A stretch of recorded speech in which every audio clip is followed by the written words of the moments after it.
نحمده ونصلي ونسلم على سيدنا ونبينا وحبيبنا وشفيعنا ومولانا محمد صلى الله تعالى عليه وسلم ورسوله النبي الأمين المكين الحنين الكريم الرؤوف الرحيم. أما بعد فأعوذ بالله من الشيطان الرجيم. بسم الله الرحمن الرحيم. قال الله تعالى في شان حبيبه إن الله وملائكته يصلون على النبي يا أيها الذين آمنوا صلوا عليه وسلموا تسليما. اللهم صل وسلم على سيدنا محمد وعلى آل سيدنا محمد كما تحب وترضى بأن تصلي عليه. بسم الله الرحمن الرحيم. وإذ قال ربك للملائكة إني جاعل في الأرض خليفة قالوا أتجعل فيها من يفسد فيها ويسفك الدماء ونحن نسبح بحمدك ونقدس لك. وقال تعالى يا داود إنا جعلناك خليفة في الأرض فاحكم بين الناس بالحق ولا تتبع الهوى فيضلك عن سبيل الله. صدق الله العظيم وبلغنا رسوله النبي الكريم ونحن على ذلك لمن الشاهدين والشاكرين والحمد لله رب العالمين. Most respected ulama, my respected elders, brothers and sisters in Islam, assalamu alaikum wa rahmatullahi ta'ala wa barakatuh. My discussion today is primarily focused on the issue of legitimacy in terms of leadership, in terms of declaring a state, and in terms of the requirements with regards to the declaration of any state and the declaration of any person as being a khalifa, a leader, a representative, a vicegerent, or declaring oneself sultan and so on there, and its perspective from Quran and Sunnah as well, inshallah ta'ala. We are very much aware of the fact that Dawlatul Islamiyya, the Islamic State, they've cut their name short a little bit, now known as Dawlatul Islamiyya, the Islamic State, has made some major inroads into what we know as the Levant, Sham, as well as Iraq. Right? Almost 35% of what we know as Syria today is under the control of Dawlatul Islamiyya, or the Islamic State, whose, well, lots of things I'm going to say today, by the way, is going to be very, very sarcastic, right, and very, very tongue-in-cheek. So don't take it as being literal what I'm saying. You need to catch the undertones there, right? The very charismatic leader, Abu Bakr al-Baghdadi, self-declared, obviously, of the Islamic State, has 35% of control over Sham, Syria, as well as a large portion of northern Iraq. Currently, it is about the size of Jordan, the area that they control, okay? And it is expanding rapidly. And they are on the verge of getting to Erbil, which is supposedly the capital state of Kurdistan, which is a non-declared state in the first place, right? No one has recognized it as a state, but it is the capital of Kurdistan, Erbil. And you must have heard a few days ago, President Obama very valiantly and very gallantly vowed to go and help the people of Erbil and the small sectarian group called the Yazidis or Azidis, right, with regards to the onslaught by the Islamic State and so on. And they're giving a whole lot of help to the Kurdi people, particularly the Kurdish army, the Peshmergas as they are known, in fighting off and staving off the Islamic State as it is known, Dawlatul Islamiyya. Now the question arises, and this has been the perspective from quite a few scholars. I received a memo from some schools of theology and council of theologians recently, wherein it was very clearly stated that nobody recognizes the legitimacy of this so-called Islamic State, and for that matter, the Khilafat of Abu Bakr al-Baghdadi. Let me clarify one matter right now. Right? The issue is not about the name. Whether you call yourself emperor, whether you call yourself sultan, whether you call yourself malik, whether you call yourself khalif, whether you call yourself amirul mu'mineen, that is of no consequence. The point is that you've taken over land, right, militantly, through armed engagement. You've captured places. And this is the reality of the matter, right? And our people have become so focused on the issue of the title that he gave himself, Khalif and Khalifa, right, that we've lost sight of this, right? And some of our scholars have been very vehement in their opposition to his taking on this title of Khalifa and Amirul Mu'mineen and so on. and according to them, none of the ulama know of this man, and neither have they endorsed this man's position from the perspective of his knowledge of Islam, etc., etc. And if you want to, humor the conspiracy theorists, obviously he's a product of Mossad and this and that and whatever it is. I received that whole memo. It's interesting, right? That we have short-term memories, right? Very recently, when Afghanistan was taken over by the Taliban, everyone granted legitimacy overnight. And everyone accepted Mullah Umar as the Amirul Mu'mineen and all of these things here. Why? Because they could give it endorsement. Why? Again, because of ideology, because of school of thought, because of the madaris that these mujahideen of Afghanistan against the Russian war, I'm clarifying that matter, right, had allegiance to. So it was very easy for people now to give them legitimacy. So rather sarcastically again, and let me clarify it, right, I'm saying, so what's wrong with the Islamic State? What's wrong with Dawlatul Islamiyya? And the manner, is it because of the manner in which he stole this land and he's taken over this land and occupied this land, and by virtue of the murderous manner in which he has mercilessly killed women, children, elderly, and so on, and he would wanton disregard, you're either with us or you're against us. What's wrong with that? I mean, really, for me, this is history in the making. Why? And history repeating itself. Well, if you know history, then you will know that if you look at what we know today as Saudi Arabia, right, there were three periods in which Saudi Arabia was finally formed. The first portion of the Arab state, what we know as the Saudi state, was in 1744, wherein they captured, who were these people? Thugs, gangsters, what we know today as hijackers, highway robbers, kidnappers from Diriyah. Okay? They were known as vagabonds, thugs, gangsters, merciless assassins. Captured this area, and they established what we know, which finally was to end up as being the Saudi state. Okay? In 1744, right? You may not even know this. In 1802, Muhammad ibn Saud's eldest son, Abdul Aziz ibn Saud ibn Muhammad, right, went on with his bunch of, what do you want to call them? Thugs, right? And his merry band of followers, and he went in 1802 to the holy city of Karbala, where Imam al-Hussein radiyallahu ta'ala anhu is buried, right? And in order to get some war booty to be able to establish his state, right, pillaged and plundered Karbala. And he killed 2,000 women and children. And what did he do? He took away all the artifacts, he took away all the gold, he took away all the money and so on there, and there was enough there for him to be able to plunder and pillage in order to have finance to finance his new state. You don't know history. You don't know history. That was the first portion. And the point is that he had religious legitimacy for what he was doing. Because at that time, the Ahlul Tawheed or the Muwahhidun, or as famously as they are known today, the Wahhabis, Muhammad ibn Abdul Wahhab was his staunchest ally. And he gave him religious endorsement that no, you can go ahead. You are the Khalif, you are the Amirul Mu'mineen, you are the Sultan, you are the Imam. The names changed as it went on. But the point was, he had religious endorsement. Number two was, he had the same modus operandi as what we have today with Abu Bakr al-Baghdadi. So how is it that, hold on, Islamic State, no, there's no legitimacy to the Islamic State. Right? But when history, that's now. Previously, when he was already enacted with Abdul Aziz ibn Saud, in 1802, when he pillaged and plundered Karbala and all of that, that granted him legitimacy. And after that day, we seem to have forgotten that for a period of time, the Egyptians fought them, etc. I don't want to go into Saudi history. I'm not interested in Saudi history. But what I'm telling you is that the establishment of what we know today as Saudi Arabia went through all of these processes as well. Right? And from 1915 to 1927, Saudi Arabia and all the land that the Al Saud family had now forcefully taken over through pillage, plunder, murder, rape, and everything under the sun was a British protectorate. That's history. That's history. It was a British protectorate. Right? And in 1932, what we know today as formerly as Saudi Arabia became one single state.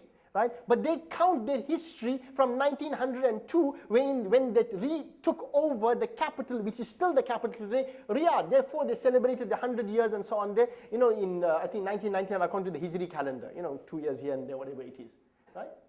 But that is how Saudi Arabia was established. And it's called itself an Islamic state. And it had endorsement from the Wahhabi school of thought, with Muhammad ibn Abdul Wahhab in the forefront. And what happened? They created major alliances between themselves and the tribes and whatever it is, including marrying within the family of Al-Shaykh, as they are known, meaning Muhammad ibn Abdul Wahhab. Therefore, you have this monarchy. All of a sudden, a bunch of gangsters, thugs, vagabonds, thieves, hijackers, kidnappers became royal family. Became royal, the Saudi royal family. And the real royal family of Hijaz, which is Ali Muhammad sallallahu alayhi wa sallam, a no more royal family. And we've all accepted it, and we are all now in one way or the other subjects to the monarch. So rather sarcastically I'm asking, what's good for the goose is good for the gander. No one likes to hear these things anymore. You know why? It's an inconvenient truth and an inconvenient reality. And when ideology, aqidah, is mixed into it, and politics is mixed into it, and dollars taken and achieved and acquired through the oil revenue is taken into consideration, then it is a very sensitive cocktail which could blow up in your face depending on whose side you are on. That's the problem. Please, let me clarify this matter once again. In no way, under no circumstances, am I ever in support of this so-called Islamic state, as I am in no way, and I will ever be in support of the illegitimate country, illegitimate state, which is called Saudi Arabia, which is, by virtue of definition, a privately owned entity. Saudi Arabia is owned by one family, Al Saud family. Every inch of that land, according to them, is owned by them. And has been endorsed and recognized even by the United Nations. It's a private company. It's a private concern. That place is which houses Makkatul Mukarramah and Al-Madinatul Munawwara, right? Mathabatan linnasi wa amna, a place of sanctuary and sanctity for the Muslim people and a place of assembly for the Muslim Ummah, is now the private property of the Al Saud family. So why are we getting so upset with the Islamic State? They've taken over, and what are they doing? They're establishing Sharia. Like the Salafis and the Wahhabis did when they wanted to establish Saudi Arabia. They gave the same, quoting chapter and verse. But what is interesting is that in spite of the fact that there is no endorsement from the Muslim world, for whatever personal, ideological, political, financial reasons, there's no endorsement for these guys here. These guys have a massive media machinery. I watched some of the videos. I mean, the Eid greetings were brilliant, man. Initially when the logo came up there, well done, by Brand Shop and Company and so on there, right? I thought it was Al Jazeera. Then I realized, it's Al Hayat. Brilliant. The Quranic verses are being recited and people are being welcomed. Come, brothers, come and experience the true Islamic state. True Islamic state, wherein we will callously murder Yazdis, where we will callously murder and throw out Christians. Come experience the true Islamic state. You get someone from Al-Trinidadi coming in there, Al-Indonesi coming inside there. Experience the united colors of Islam. What you can't do in Makkah and Medina, come and do it with us in the Islamic state, Dawlatul Islamiyah. Experience real Islam, wherein you'll have no churches, you'll have no Christians, you'll have no Jews, you will have no minorities. The concept of Ahlul Dhimma, the protected people, will not exist in this Islamic state because we are the true Muslims. Got the point? So in their Islamic state, you can't have no Christians. In their Islamic state, you can't have Jews. In their Islamic state, you can't have any minorities there. And that's the true Islamic state.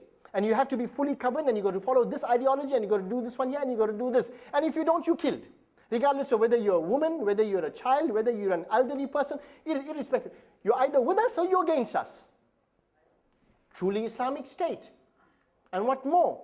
There'll be no alcohol. There'll be no TV. There'll be no all of this in here. Proper, pure Sharia. Please, brothers, accept the invitation. You don't require, seriously, you look at the videos, you don't require a visa. You don't require a passport because the Raqqa border between Syria and Iraq, they've actually physically removed those barbed wire and everything there. And you can enter and go as you please Why? As long as you read the kalima la ilaha illallah Muhammadur Rasulullah and follow their version of Islam, you can go live there. So all those people who are dying for an Islamic state, who want to go live in Islamic state there, right? Please go in your droves, go away to these countries, to this new state. Very soon it's going to grow.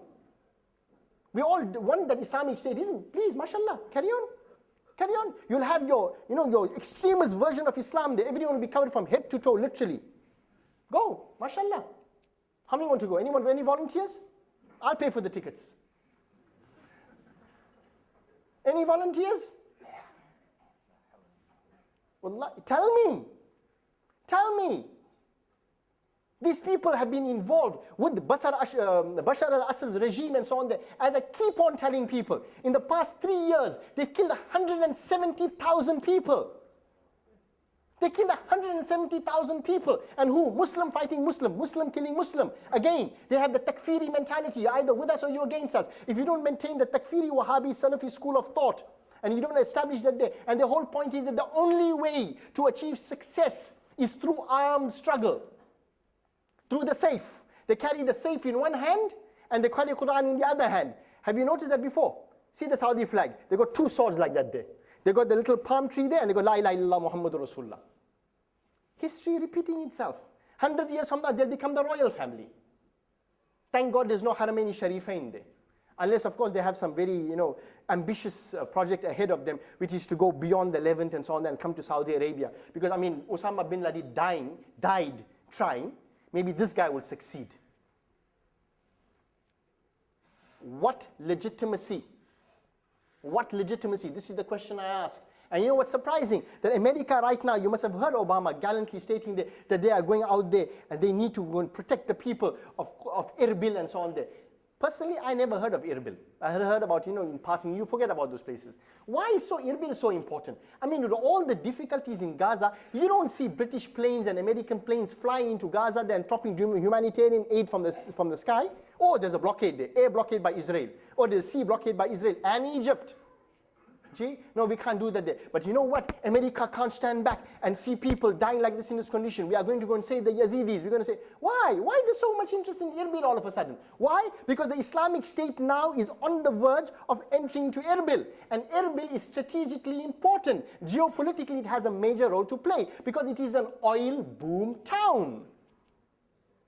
You can write it 1,000 times on a blackboard and saying it's not about oil, and try and convince yourself, but the reality of the matter will be there is no moral, ethical, religious, spiritual inspiration or motivation for America dropping bombs in Erbil against the Islamic State, except for one reason and one reason only, and that is black gold, oil. Erbil now is an oil boom town. It has by far one of the largest oil reserves in the whole of Iraq. Literally to say, you know what, Iraq, the rest of Iraq is not important. Let's concentrate on this one here because it has untapped potential. And who is America going to protect there? The Kurds.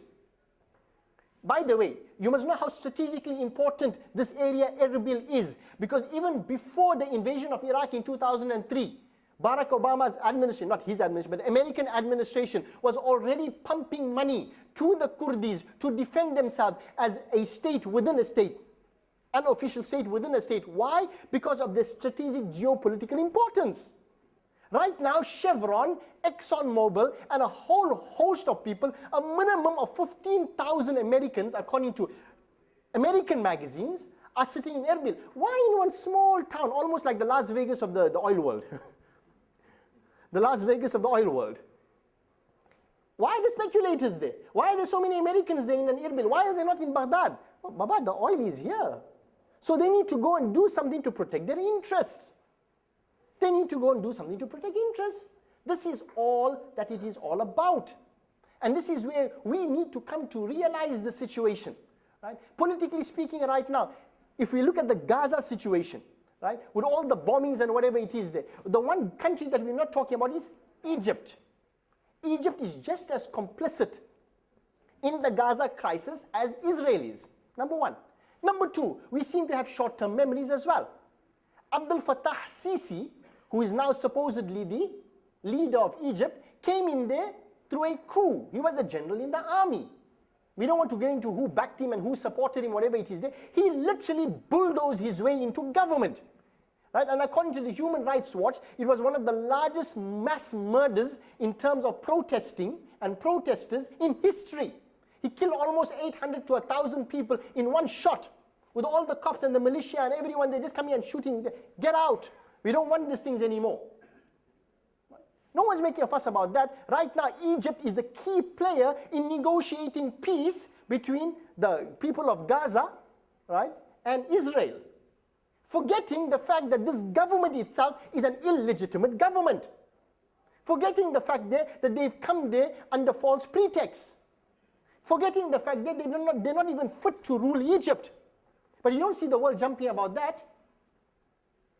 You don't see during Mursi's short reign, when he wanted to become, absolute ruler, right?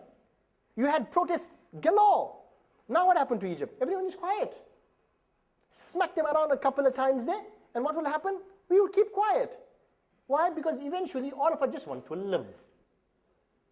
That's all. The general man on the street just wants to live. He wants to grow up, have his children, see his grandchildren, and get them married, and etc. That's all he wants. Right? And as long as there is stability instead of anarchy, they don't care who's ruling, Baba. But the point is, the war is not about the people. It's about what the geopolitical importance, right? It's importance to economy and finance and all of these things here. And this is the reality of the matter. But what is very, very concerning is that we as a Muslim community, we are a very large number internationally. We know that. Right? There are so many Muslim countries, over 56 Muslim countries, well, 57. Or it could be in the next month or year. If America comes in there and once again liberates Kurdistan, you will have a new Kurdistan, which they wanted to do in a long time ago, simply because, if they had an independent Kurdistan, independent of the rest of what is known as Iraq, right, they'll have the lion's share in terms of oil, right? If they come we'll have 58 countries all of a sudden. But the point is, none of these countries, historically speaking, have had much legitimacy in terms of its leadership at all. At all. And no one can stand up here and justify to me in one way or the other that this is an Islamic state. This is based on Sharia. This is based on Islamic law. The very premise upon which the so-called Islamic state is being built, wherein minority Christians who lived there for hundreds of years, thousands of years, are being forced either accept Islam, or pay the jizya, or get out. What Islam is this? Whose Islam is this? The Prophet's Islam. Okay, I'm going to ask you a stupid question. If a Jew wanted to come and stay in Medina, would anyone allow them? Leave the Saudis out of it. Okay? What do you think? Good idea. Tell the Jews, why are you wasting your time there? We've got enough space in the rest of the Muslim world around there. Put one settlement here, put one settlement there, put another settlement here. Live comfortably. Would we allow it? Al-Madinatul Munawwara. No. Why? Why not? Why not? What? The Jews didn't live in Medina before. The Jews weren't co-signatories on the Charter of Medina. I'm just giving a little bit of chawi, you understand? They were not part of the Constitution of Medina. Right? Yes, we know they renegated in Uhud and Ahzab and so on. But the Prophet ﷺ, in spite of all of that, they allowed them until they moved. We know the history. But the point is that they were citizens. And their rights were recognized. Right? They did in terms of the domestic issues with inheritance, marriage, divorce, and all of these things here. They still dealt with all of these matters in terms of their Mosaic law. The Prophet ﷺ did not impose his Sharia upon them, in spite of the fact that he's the final Prophet of Allah, with the final message, with the final book of Allah, which لِيُظْهِرَهُ عَلَى الدِّينِ كُلِّ, which cancels and negates every other Sharia. He didn't tell him, he said, no, rule according to your Mosaic law. Same laws of inheritance, same laws of divorce, same laws of nikah. I'm not going to impose this on you. What happened there? Which Prophet of Allah does Abu Bakr Baghdadi and Islamic State follow?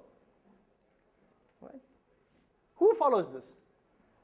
Well, what's interesting, in this day and age, all the extremist factions in the Middle East, particularly in Israel and so on, dead to the Jew, dead to the Arab, dead to the Zionists, dead to Israel, dead to the Palestinians, everyone used to die, which is going to happen anyway. Dead to everybody. No one is talking about life for anybody anymore. You've heard that. dead to Israel, dead to the Arabs, dead to the Hamas, dead to Gaza, dead to this one here, dead to... Life for whom? Life for whom? Because if Israel is dead, Hamas is dead, the Gazans are dead, solution to the problem. There'll be no Palestine, there'll be no Israel. Maybe Islamic State can take over. But this is a sad state of affairs. We've forgotten that we coexisted for thousands of years together. We've forgotten that. And that hatred that we display towards ordinarily, towards the Zionists in terms of their policy has now, without any realization whatsoever, consciously or unconsciously, gone beyond that pale there, wherein we are like the Jews, look at every Arab, and like generally the whole world looks at every Muslim as a potential terrorist, we are looking at every Jewish person as a potential target. And we are spewing out our hatred. Let me give you one incident.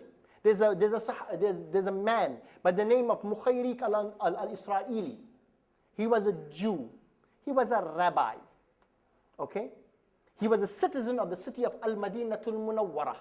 When the Prophet ﷺ called for the protection of the state of Medina, right? During the Battle of Uhud, the Jews were constitutionally bound to participate in the war because they were equal citizens recognized by the Constitution of Medina of Al-Madinatul Munawwarah. And the Jews, because the war took place on Yawm al-Sabt, the day of Sabbath, Saturday, the Jews told Mukhayriq, hey Baba, you've got a constitutional duty to support the Islamic State and to defend the Islamic State. They told him, no, you go and fight today, Yawm al-Sabt, we're not allowed to fight on this day. But he says, you know what, constitutionally it's your greater right to do so. Eventually, cutting a long story short, Mukhayriq, Yahudi, the rabbi, went and fought with Rasulullah sallallahu alaihi wasallam in the Battle of Uhud, fighting against the kuffar of Makkah, in keeping up to his alliance that he swore to as a citizen of Medina. And he informed his children and family, and he said, if I die in this battle, then I'm giving you a wasiyah, that take whatever I own and give it to Muhammadur Rasulullah sallallahu alaihi wasallam, and ask him to dispense with my property and utilize it for the ummah and for the Islamic State as he so sees fit. Mukhayriq died fighting for the Muslims in the Battle of Uhud. And the Prophet sallallahu alaihi wasallam, when he found out, he said, where is Mukhayriq? They said he passed away, he was martyred. He said, Mukhayriq khayru Yahudin. Mukhayriq was the best Jew ever. And you know where he's buried? In the graveyard of Uhud. He's buried in the graveyard of Uhud. So I ask you a question. When we have dreams of establishing an Islamic state, if that, and part of that, is to the exclusion of any religious minority, we've got to rethink our Islam. We've got to rethink our Islam. In the era of Umar Ibn Khattab radiallahu ta'ala anhu, an elderly, very elderly Jewish man who was partially blind was sitting there begging on the streets. And Umar Ibn Khattab radiallahu ta'ala anhu happened to walk past, and he saw this elderly gentleman begging there, and he didn't like it. He said, why are you begging? The man didn't know who Umar Ibn, because he couldn't see. He was partially blind. He says, well, you know what, I have to pay jizya. What is jizya? Tax. You know, like you and I pay tax of zakah? Right? So the people who are not following Islam, they also have to pay tax for the running of the state. That's state expenses. He's paying tax. He said, I can't afford to pay the tax. Therefore, I'm begging here in order to fulfill my tax. Umar ibn Khattab radiallahu ta'ala immediately went to Baytul Mal and he made a declaration. All elderly people, pensioners as we call them today, are not eligible for tax anymore. In fact, we must give them pensions. He picked up the Jewish man there and he told him, go away, you don't have to pay tax anymore. This is the decree of Amir al-Mu'mineen Umar ibn Khattab radiallahu ta'ala.